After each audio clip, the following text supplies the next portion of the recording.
नमस्कार प्रिय दोस्तों, सभी को सादर जय श्री राम। आज हम बात करेंगे कि आपका विवाह किस एज में होगा। कुंडली में कब स्थिति का निर्माण होता है जब विवाह जल्दी और लेट होता है। प्रिय दोस्तों, नवग्रहों में 7 ग्रहों की जो राशियां हैं उस आधार पर सप्तम भाव के आधार पर पता लगेगा कि आपका विवाह किस एज में होगा। सबसे पहले बात करते हैं मंगल देव से संबंधित। अगर सप्तम भाव में 1 नंबर 8 नंबर लिखा है, यानी 1 या 8 नंबर लिखा हुआ है, तो आपका विवाह 18 वर्ष की एज में हो जाएगा। अगर आपकी कुंडली के सप्तम भाव में 7 या 2 नंबर लिखा हुआ है, अर्थात सप्तमेश शुक्र है, तो आपका विवाह 20 वर्ष की एज में होगा। किंतु आपकी कुंडली के सप्तम भाव में 3 नंबर या 6 नंबर लिखा है, तो आपका विवाह 16 वर्ष की आयु में होगा। इसके अतिरिक्त आपकी कुंडली के सप्तम भाव में कर्क राशि है, तो आपका विवाह 22 वर्ष में होगा। इसके अतिरिक्त कुंडली के सप्तम भाव में 5 नंबर है, तो विवाह 26 वर्ष में होगा। इसके अतिरिक्त सप्तम भाव में 9 नंबर अथवा 12 नंबर है, तो विवाह 24 वर्ष की एज में होगा। और अंतिम सप्तम भाव में कुंभ या मकर राशि है, तो विवाह लगभग 28 वर्ष की एज में होगा। यह तो शास्त्र उक्त बात है, किंतु सप्तम भाव पर जितने पाप और क्रूर ग्रह का प्रभाव होगा उसमें आप 4-4 वर्ष ऐड करते जाइए, इसीलिए विलंब होता है।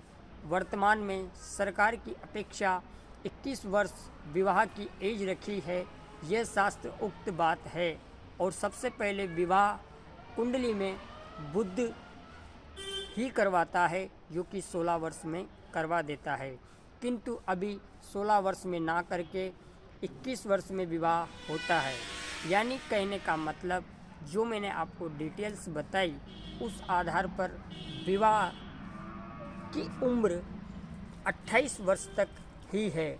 इस समय में विवाह हो जाना सर्वश्रेष्ठ दाम्पत्य जीवन की निशानी है, क्योंकि बचपन पर व्यक्ति के चंद्रमा का प्रभाव होता है और बचपन से यानी 20 वर्ष से लेकर लास्ट 28 वर्ष तक दैत्यराज शुक्र का प्रभाव होता है। उसके बाद शुक्र का प्रभाव धीरे धीरे व्यक्ति के ऊपर से कम हो जाता है, जिस कारण से संतान उत्पत्ति में बाधा आती है।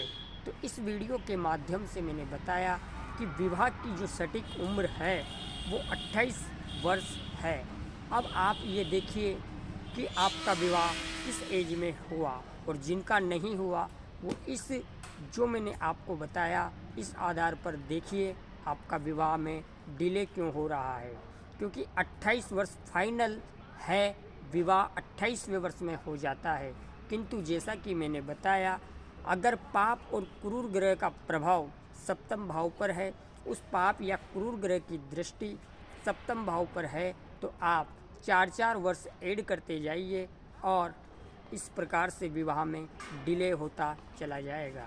तो प्रिय दोस्तों, आज मैंने आपको बताया विवाह का वर्ष और दशाएं जो होती है, अंतर्दशाएं, सप्तमेश, पंचमेश, लग्नेश, नवमेश की दशा अंतर्दशाएं भी विवाह कराती है। किंतु सबसे ज़्यादा सप्तमेश और पंचमेश का योगदान है। इसमें भी शुक्र और गुरु का सबसे ज़्यादा महत्वपूर्ण योगदान है। आज मैंने आपको बताया विवाह की सटीक उम्र 28 वर्ष तक किसी भी कंडीशन में जातक या जातिका का विवाह हो जाना चाहिए। इसके बाद भी अगर नहीं हो तो किसी योग्य ज्योतिषी से सलाह लेकर परामर्श करके कुंडली मिलान करके विवाह कर लेना चाहिए। धन्यवाद। जय श्री राम।